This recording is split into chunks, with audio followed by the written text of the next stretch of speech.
Aşırı aktif mesane sendromu pek çok insanın idrarla başı dertte. Gerek kadın olsun gerek erkek olsun çok sayıda insan e, idrar problemleriyle hem ülkemizde hem de dünyada e, başa çıkmak için uğraşıyor.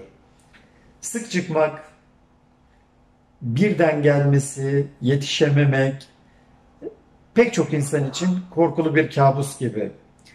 Aşırı aktif mesane sendromu da işte bu kabuslardan özellikle kadınları daha çok etkilemekle birlikte ama erkeklerde de yine hakeza öyle. Fakat bayanları daha fazla etkileyen bir hastalık olarak karşımıza çıkıyor. Peki nedir bu diye baktığımızda normalde istirahat anında mesanenin yavaş yavaş genişlemesi gerekiyor ve kişi idrara gittiği zaman başlat eylemini idrar yapmak için başlat komutunu verdikten sonra idrar tutma sistemi sfinkter dediğimiz yapının anatomik olarak açılması ve mesanenin de peyderpey belli ritmik kasılmalar göstererek içini boşaltması gerekiyor.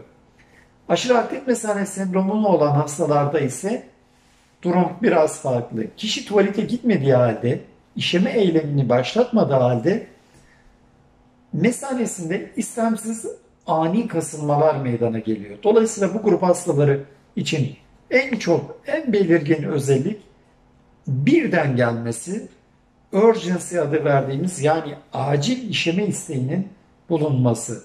Dolayısıyla iki el kanda dahi olsa kişinin hemen koşup bir tuvalet bulması gerekiyor. Peki sadece bu mu? Hayır. Sık idrara gitme, gece idrara kalkma, bazen yanma, bazen idrarda renk değişikliği, hafif çay benzeri gibi böyle, yani direkt kan gibi değil de pembemsi bir idrar gelmesi de aşırı aktif mesane sendromunun önemli belirtilerinden.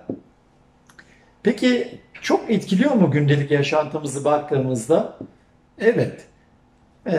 Pek çok sayıda bununla ilgili bilimsel çalışma yapmış. Bir defa bu grup hastalar ciddi derecede psikolojik olarak olumsuz etkileniyorlar. Çünkü insanlar tamamen hayatlarını tuvalet yerlerine göre ayarlamaya çalışıyorlar.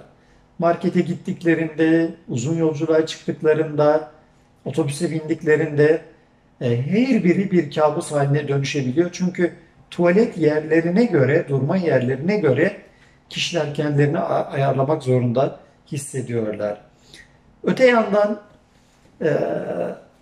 bu insanlarda cinsel yaşam çok ciddi derecede olumsuz olarak etkileniyor. Cinsel yaşamı hem kadınlarda hem erkeklerde olumsuz etkileyen sebeplerden başında aşırı aktif mesane sendromu geliyor.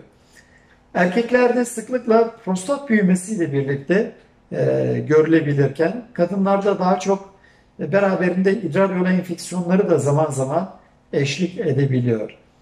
Tedavisi nasıl diye baktığımızda ise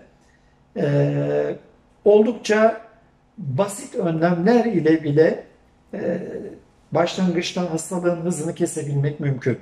Mesela pelvik taban egzersizleri, yaşam tarzı değişiklikleri, obeziteyle mücadele, aşırı aktif mesane sendromunu rahatlatma açısından oldukça önemli. Bunun yanı sıra bazı antikolinerjik ismi verilen ilaç grupları bu mesanedeki istemsiz kasılmaları azaltarak kişinin rahat etmesine ve sık çıkmasına ve tuvalete gittiği zaman da ani acil işemesine engel olabiliyor.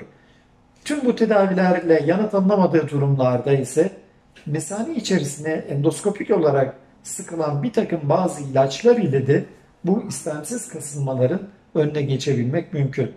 Buna yanıt alınamayan nadir durumlarda ise olay cerrahi boyuta taşınarak daha bir takım komplike cerrahi işlemler ile de o istemsiz kasılmalar baskılanabiliyor.